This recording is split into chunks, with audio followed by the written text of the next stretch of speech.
Hello, my dear friends. This is Grace, and welcome to Double Page Layout Series video number 9, and it's entitled Valentine's Day. So, this particular page, I wanted us to kind of deal with scraps and maybe some showing you how to use older products as well as maybe negative spaces with things that you've maybe cut out from your silhouette machine. That's what I did here, anyways. So, the inspiration for this page actually came from that negative spot of just a bunch of circles that was cut out from this dark, well, actually it's black, no, it's dark brown cardstock. And sometimes I like to hoard those negative spaces because I have this intention of using them as a good spot or good thing to add to my pages, and then they just kind of just stay in my stash and never get used. So when I was looking for something for another page, and then I came across that negative spot and I pulled it out and I actually put it on my table. And I don't know about you, but for me, I am the scrapper that if I don't see it, I forget it. So it's really a good thing for me that if I want to use something up, just set it on my table so I'll remember. And that's what I did here. And I'm so glad that I did when I did, because I love this page. I really do. Took me a while to create it. I would say this is one of those pages that it's not my norm. Like, the amount of time that I put in this page is not the normal amount of time that I usually spend on a page, but the result is something that I love. Okay, so the page is a Valentine's theme page, and I pulled out a bunch of my reds and pink papers. I used a bunch that are scraps, and then I do have these two papers that are new to me. The love one is from an Amy Tangerine, and then this heart one is, I believe it's Echo Park.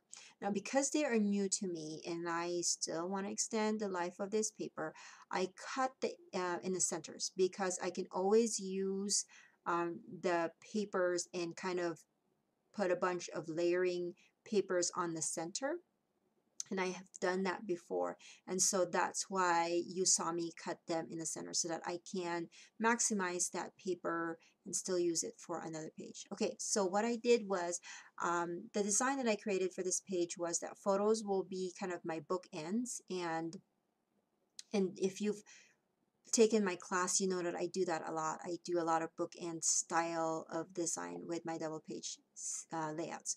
And I put the negative of the circle in the center. I, of course, cut that in half so that it will spread on both pieces of paper. And then I cut the pattern papers into 3x3s. And then I'm going to be layering that behind the circles. And like I said, I loved how this turned out, and now my head is spinning of what kind of other shapes I can mass cut in my silhouette, and then use that, the backs or the negative side of that, and use it for pattern papers. I've seen a lot of people do this with their cut files, and um, I love it. I really do. I think it's great for us to use this. Okay, let me say I love it, but I don't want to use it on all of my pages. And so once in a while I will do it, but not on all of it, because I don't want my pages to all look the same. That being said, I like the idea of backing up these negative spaces with pattern paper, because you use up a lot of your scraps. So my 4x6 photo that the vertical one that you're seeing here, I wanted to mat that a little bit more to make it stand out, because I did use a very subtle light blue paper from Pink Paisley in that top right side of my page, and I wanted this photo to um, make a presence in that section of my page a little bit more than it already has. And so I'm going to be layering that with this pink paper, and then I'm also going to be grabbing a floral paper to back it up one more time. There's my little guy. He woke up from his nap, and so he's looking at all the photos. He loves it when I scrapbook, because he gets to see the pictures of our family, and he just points out, this is brother, this is sister, this is mommy, this is daddy. He's so cute. Anyways, I think I stopped the video there, and of course, paid attention to my child. And then I went back and another time and finished off my page. So my plan was that because my photos are already going to be taking up the space of my bookends of my page, and then I have this big piece of design in the center, I needed to find a spot to put my journaling and my title. And so the idea that came about is that I will use those circles to hold both title and journaling. And so I've picked two edged or two circles on the edge, one on the top right and one on the bottom left. And then I just used a pencil and just made a mark of circles so that when I run my little pieces of paper through my typewriter, that I will know when to start and when to stop my lines of words, so that the words will show up in the circle negative. I hope that made sense. And then here I'm just handwriting what I'm going to say. I want to make sure that I wrote everything that I wanted to say, because the words have to be in a specific shape, and so I want to make sure that I had enough room for what I wanted to write about. And so I just adhered those blocks of paper with some washi and then ran that through my typewriter and then typed up my journaling. The reason why I did that was because so I don't have to, because my paper was so small that I was afraid that it will move around if it's not adhered to a bigger piece. And I'm using my ATG gun and just running a bunch of adhesive in the sides and centers of my circle paper, and then I'm going to be adhering my papers on there. So you can see it's easy peasy now, just adhering everything.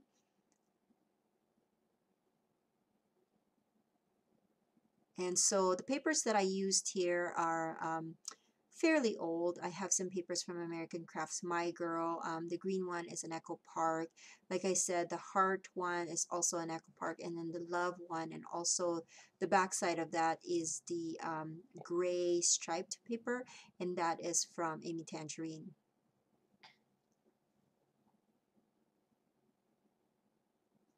I didn't realize that I had a lot of pink papers in my stash, but apparently I don't do a lot of pink themed pages, and so I pull them out here to make sure that I use them up. Now that journaling spot on the bottom left, I wasn't paying attention to it for some reason, and so it's not the journaling wasn't centered on the circle, and then later on I'm going to realize that and pull that off, and so to fix that issue there. But it wouldn't be until I have adhered this, I think. Oh, there it is. I noticed it. It's not centered, and so I have to make sure that I centered it, and because the paper was a little bit off, I'm just going to snip the excess of that, and you'll never know that that wasn't a perfect circle. And then I'm just adhering everything now. Sorry, my head was in the way. I have to make sure that I leave that 1/4 inch on the top and the sides of my page, because I like to do that with a lot of my pages, is leave a border. I feel like it frames the page really well. And I'm not sure why I didn't do my trick of doing my washi tape so that my pages didn't move here, because it kept on moving and I kept on moving it around and fixing it back, and I don't know why I didn't just adhere the washi here. Sometimes you do things almost like it's second nature, and then there's times where you forget that that's what you do. I did notice that my block is kind of a little boring, and so I ran that through my sewing machine and just created some stitches in between those circles, and I love how it turned out. I have this strip of paper, and I wanted to have that to kind of cover up the seam in between the pattern paper and then the photo right under it. just needed that little bit of a finish touch, so it's not, just didn't seem like it was, it looked good with the that there's no border in between. And then I had decided to adhere my 4x6 photos slightly skewed because a lot of the other items in my page is very straight, and just the it was all 90 degrees, very rigid, and so I um, adhere that photo kind of slightly on an angle to make a difference. Now these, I don't know if anybody remembers these types of stickers, but these are the remark stickers from American Crafts from a long time ago, and I don't know why I had these in my stash, but apparently I was hoarding these particular ones, and it was the perfect size for these circles. So I guess sometimes it pays off when you do hoard things. And so I'm just adhering it. Now, one thing that I had to pay attention to is I want to make sure that the title, or the letters rather, make sure that they stood out with the colorful background. So there are specific ones over here, like the I in the Valentine's. The only I that I had in the sticker sheet was a pink one, which will totally blend with the background. And so I had cut out part of an H to make my own I from the yellow colored paper, yellow colored sticker rather, and then adhered that.